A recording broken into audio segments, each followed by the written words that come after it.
Well, it is guest of the day segment time. Good morning. I'm Mike Johnson, along with Jessica Pape today with Heartland Youth for Christ, and also here to talk about the Delaware County Suicide Prevention Coalition and share some information about upcoming training. Good morning. Good morning. I haven't talked to you in a long time. It does seem like it's been a while. It's weird.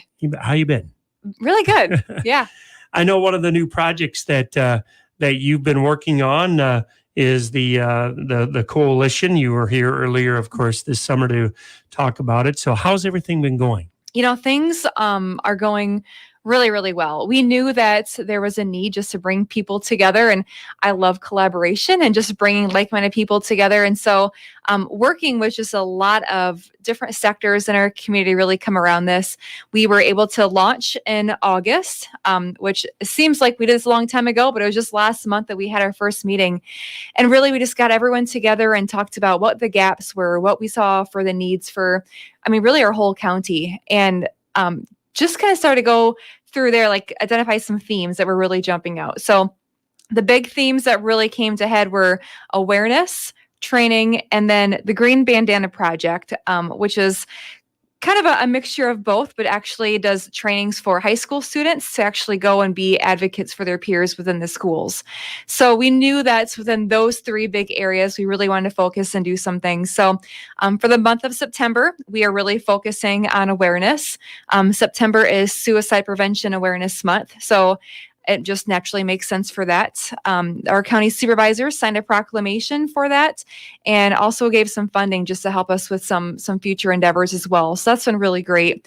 And then October is where we're going to start focusing more on those trainings and get those up and going. And I think a big thing, like I said, we are still infants in this, still really trying to figure out what does this really look like.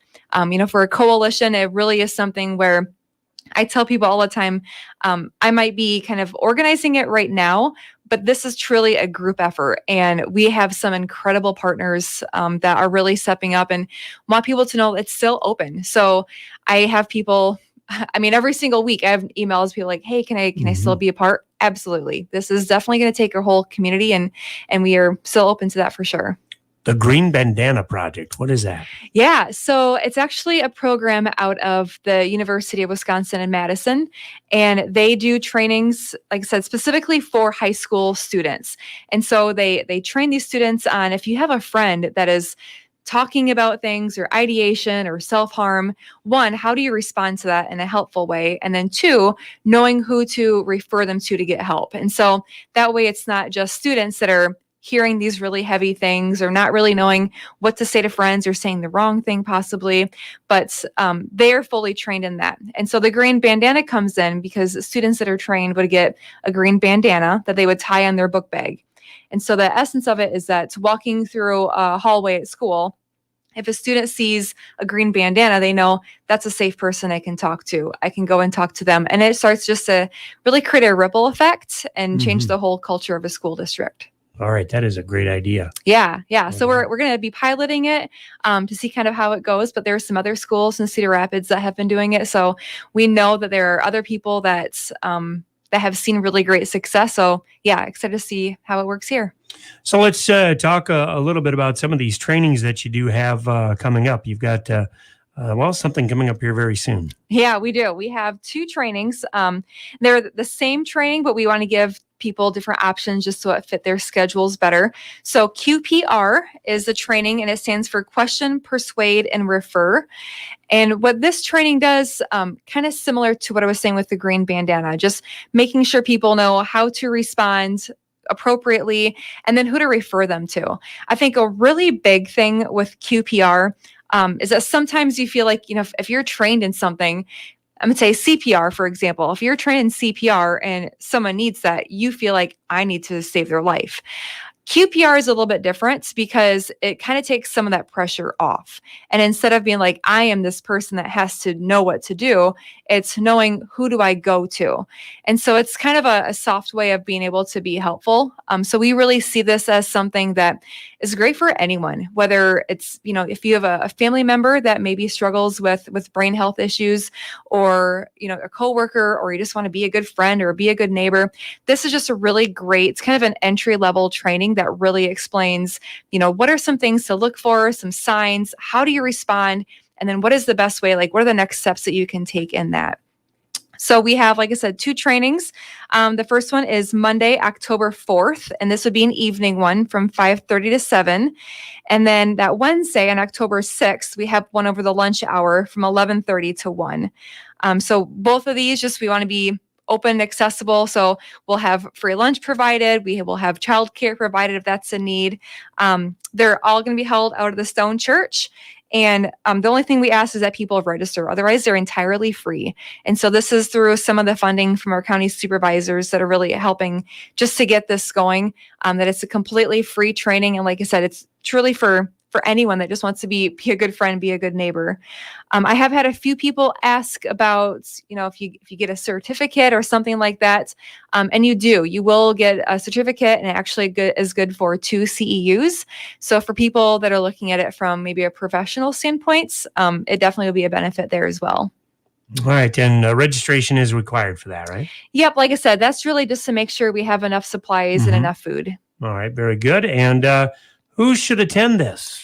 Yeah, I mean, like I said before, I really think anyone and everyone. I just want to share, I had a conversation with my daughter, actually. My daughter is a junior in high school, and she was sharing about one of her friends.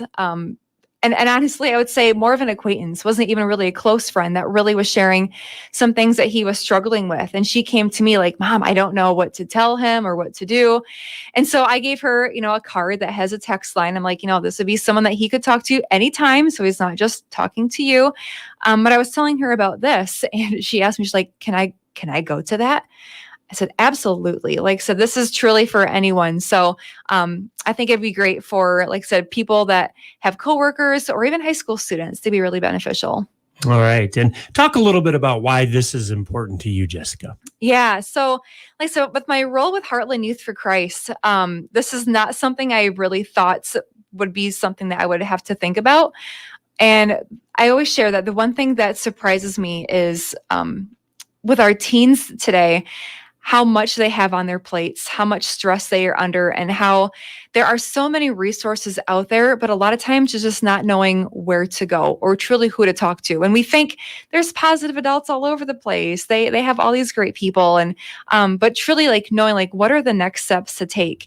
And so for me, I was really honestly just caught off guard with how many students I would have reaching out to me. For a while, it was almost like every other day I would have a student reaching out that was really sharing they just didn't see any reason for going on in life anymore. And knowing that that's a reality, and we've seen that reality, and just knowing that we have to do better as a community. We have to come together more. We have to realize that this is a real thing. Our students are facing this, and except even beyond our students, we know adults are facing this too. And so for me, just hearing the stories from students really made it real to me, that, like I said, we need to come together. There are so many things that we can do, and suicide is preventative. It's something that we can completely eliminate. So just being able to do something where it's bringing people together, like I said, that community collaboration to say, let's do something, let's be better, I think is a big reason for why a lot of us are involved. All right. Give us a little information as far as how people can find out more. Yeah. Give me an email if you would like to register or like more information. My email is jessica@heartlandyfc.org. Like I said, the coalition meetings are open for anyone to attend. And so if you want to email me as well, I can get you caught up and let you know when our next meeting is for that too.